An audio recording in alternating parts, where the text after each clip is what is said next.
வணக்கம். இன்னைக்கு Indian news பேப்பர்ல என்னென்ன நியூஸஸ் இருக்கு அப்படிங்கிறத பார்ப்போம். இன்னைக்கு பெருசா இம்பார்ட்டண்டா கொஞ்சம் தான் இருந்துச்சு. ஸோ ஃபர்ஸ்ட் பார்த்தோம்னா, நமக்கு ஈஸ்ட் பங்களாதேஷ்ல நிறைய வெள்ளப்பெருக்கு ஏற்பட்டிருக்கு. சரிங்களா? ஸோ அதான் இங்க ஃபோட்டோவா குடுத்துருக்காங்க. ஸோ அந்த வெள்ளப்பெருக்குக்கு பங்களாதேஷ் கவர்மெண்ட் வந்து இந்தியாவ ப்ளேம் பண்ணிட்டு இருக்காங்க. எதனால அப்படின்னு பார்த்தோம்னா, திரிபுரால இருக்கக்கூடிய ஒரு டேம். ஓகேங்களா? திரிபுரால என்ன டேம் இருக்கு அப்படின்னு பார்த்தோம்னா, டம்பர் டேம் அப்படின்னு சொல்லி ஒண்ணு இருக்கு. ஓகேங்களா? ஸோ இந்த டம்பர் டேம இந்தியா வந்து ப்ரியர் வார்னிங் இல்லாம ஓப்பன் பண்ணிட்டனால தான் பங்களாதேஷ் ஈஸ்ட் பங்களாதேஷ்ல வந்து ஃப்ளட் ஆயிருச்சு அப்படின்னு சொல்லி பங்களாதேஷ் அரசாங்கம் குற்றம் சாட்டியிருக்காங்க. அந்த மாதிரிலாம் கிடையாது அப்படின்னு சொல்லி இந்தியன் கவர்மெண்ட் வந்து அதுக்கு ரிப்ளை பண்ணியிருக்காங்க. சரியா? ஸோ அந்த ஒரு செய்தி தான் இந்த நியூஸ்ல வந்து குடுத்துருக்காங்க. So Dumbur dam. ஓகேவா? ஸோ இந்த டம்பர் டேம் வந்து திரிபுரால இருக்கு அப்படிங்கிறத நம்ம பார்த்துட்டோம்.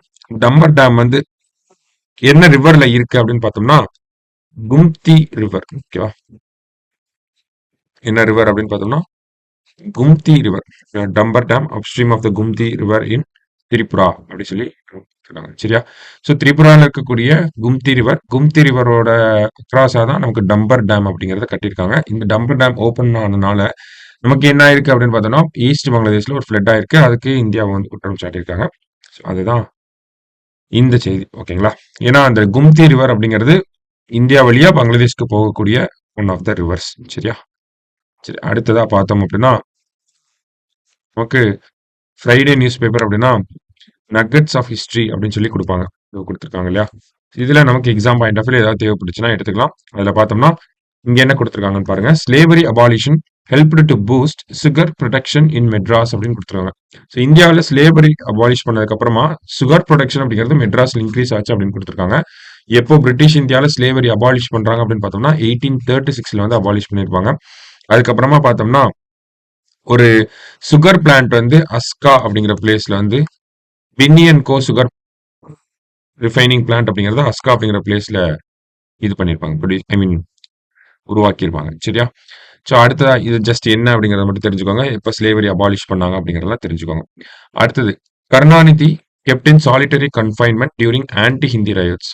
1965ல இந்திய எதிர்ப்பு போராட்டம் அப்படிங்கிறது நடந்திருக்கும். அதுல பிப்ரவரி மாசம் 16ஆம் தேதி 1965ல கலைஞர் கருணாநிதி அவர்களை வந்து கைது செஞ்சு பாளையங்கோட்டை ஜெயில்ல வந்து வச்சிருப்பாங்க. ஓகேங்களா? ஏப்ரல் மாசம் வரைக்கும் வச்சிருப்பாங்க பாளையங்கோட்டை ஜெயில. ஸோ அப்ப பாளையங்கோட்டையில கருணாநிதி அவர்கள் இருக்கப்ப அண்ணா அவர்கள் வந்து அவரை பார்க்க வருவாங்க. ஓகே.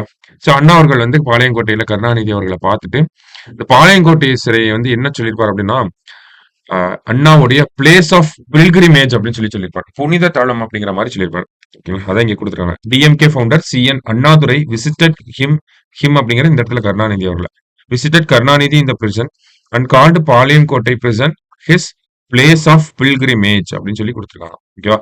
இப்போ இது கூட நம்ம கேட்கலாம். யூனிட் 8 சார்ந்து இதை கேட்கலாம். அண்ணா எந்த சிறைய அவருடைய பிளேஸ் ஆஃப் பில்கிரிமேஜ் புனித தளம் அப்படின்னு சொன்னாரு அப்படின்னா, பில்கிரிமேஜ் அப்படின்னா பாளையங்கோட்டை பிபி அப்படின்னு சொல்லி வரும். ஸோ அப்படி ஞாபகம் வச்சுக்கணும். சரியா? பில்கிரிமேஜ் பாளையங்கோட்டை. அடுத்தது a Tamil led Indians against racial laws of South Africa. So இங்க என்ன கொடுத்துருக்காங்க அப்படின்னு பார்த்தோம்னா, the Natal Indian Congress was established in 1894 to fight against apartheid. ஓகேவா? சவுத் ஆப்பிரிக்கால இருக்கக்கூடிய நேட்டல் அப்படிங்கிற அந்த மாவட்டம் ஆர் பிராந்தியத்துல வந்து பார்த்தோம்னா நேட்டல் இந்தியன் காங்கிரஸ் அப்படிங்கிறது 1894ல உருவாக்கப்படுது. இவங்க என்ன பண்றாங்க அப்படின்னு பார்த்தோம்னா இந்த இன பாகுபாடுக்கு எதிராக போராட்டம் பண்றாங்க. அப்பர்தேட் அப்படிங்கிற இன பாகுபாடுக்கு எதிராக.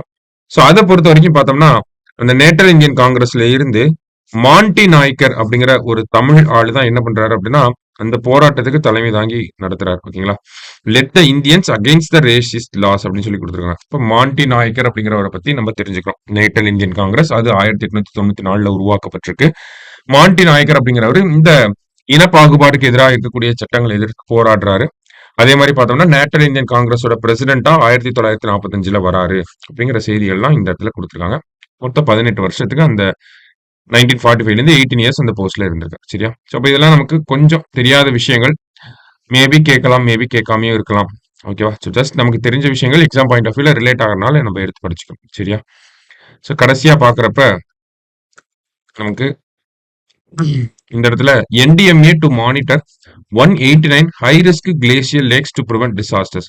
இந்த ஒரு கிளேசியல் லேக்னா இதுதான். ஓகேங்களா? இந்த மாதிரி கிளேசியர்ஸ் இருக்கும். அதுல இருந்து அந்த பனிக்கட்டி உருகி தான் நமக்கு அப்படியே டவுன் ஸ்ட்ரீம்ல தண்ணி வர ஆரம்பிக்கும். சரிங்களா?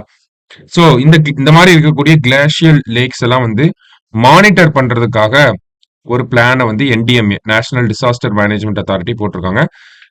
சென்ட்ரல் கவர்மெண்ட் கூட சமீபத்துல தான் பார்த்தோம்னா National Glacial Lake Outburst Flood Risk mitigation Programme அப்படிங்கிற ஒரு ப்ரோக்ராம ஜூலை மாசம் தான் கொண்டு வந்திருப்பாங்க. சரிங்களா? இதெல்லாம் மெயின்ஸ் பாயிண்ட் ஆஃப் வியூல நம்ம படிப்போம். இப்போதைக்கு ஜஸ்ட் என்ன அப்படிங்கிறத மட்டும் பார்ப்போம். National glacial lake outburst floods risk mitigation programme அப்படிங்கிறது சரியா முக்கியமான விஷயம் தான். ஆனா மெயின்ஸ் பாயிண்ட் ஆஃப் வியூல நம்ம பார்ப்போம். ஓகேவா? ஏன்னா சமீபத்துல கிளாசியல் லேக் அவுட்பர்ஸ்ட் இந்த கிளாசியல் லேக்ல இருந்து திடீர்னு அவுட் பர்ஸ்ட் ஆகி நிறைய ஃபிளட் வரும். போன வருஷம் கூட பார்த்தோம்னா இந்த லோக்டாங் லேக் அப்படின்னு சொல்லுவாங்க. சாரி, லோஹாங் லேக் அப்படின்னு சொல்லுவோம். ஓகேவா? சிக்கிம்ல லோஹாங் லேக் அப்படிங்கிறது பர்ஸ்ட் ஆனனால நமக்கு இந்த சுங்டங் டேம் அப்படிங்கிறது டெஸ்ட்ராய் ஆகி நிறைய மக்கள் வந்து இறந்து போனாங்க. சரிங்களா? லோஹாங் லேக் சிக்கிம்ல சுங்டாங் அப்படிங்கிற டேம் வந்து லோஹாங் லேக்ல வந்து என்ன ஆகுது அப்படின்னா திடீர்னு வாட்டர் சர்ஜ் ஆகுது. இந்த சுங்தாங் டேம்னால அந்த அளவுக்கு வாட்டர் ஸ்டோர் பண்ண முடியல. ஸோ டேம் டெஸ்ட்ராய் ஆகுது. டெஸ்ட்ராய் ஆகி சிக்கிம்ல ஃபுல்லா நிறைய பேர் வெள்ளம் ஏற்பட்டு நிறைய மக்கள் இறந்து போயிருப்பாங்க. சரிங்களா? சோ இந்த மாதிரியான சம்பவங்களை தடுக்கணும் அப்படிங்கிறதுக்காக தான் என்டிஎம்ஏ என்ன பண்ண போறாங்க, ஹை ரிஸ்கா இருக்கக்கூடிய ஒரு 189 கிளாசியல் லேக்ஸை வந்து சைட் விசிட் அந்த இடத்துக்கே போய் விசிட் பண்ண போறாங்க, ஸ்டடி பண்ண போறாங்க. ஸோ அதனால ஏதாவது ரிஸ்க் ஏற்பட்டுச்சுன்னா அதுல இருந்து மக்களை எப்படி காப்பாற்றணும் அப்படிங்கறத பத்தி எல்லாம் பிளான் பண்ணி நம்ம கொடுக்க போறாங்க. சரியா? ஸோ அது ஒரு முக்கியமான செய்தி. என்விரான்மெண்ட் அண்ட் தென் டிசாஸ்டர் ரிலேட்டடா நம்ம இந்த செய்தியை பார்க்கறோம். ஆனா மெயின்ஸ் பாயிண்ட் ஆஃப் வியூல இந்த செய்தி முக்கியம். சரிங்களா? ப்ரிலிம்ஸ் பாயிண்ட் ஆஃப் வியூல கூட எக்ஸ்பெக்ட் பண்ண முடியாது. ஆனா மெயின்ஸ் பாயிண்ட் ஆஃப் வியூல முக்கியமா இருக்கும். ஓகேவா? ஸோ இன்னைக்கு நியூஸ் பேப்பர்ல பார்த்தோம்னா இந்த செய்திகள் தான் நமக்கு முக்கியமான செய்திகளா இருந்துச்சு. மீண்டும் நாளைக்கு நியூஸ் பேப்பர் ரீடிங்ல மீட் பண்ணலாம். தேங்க்யூ.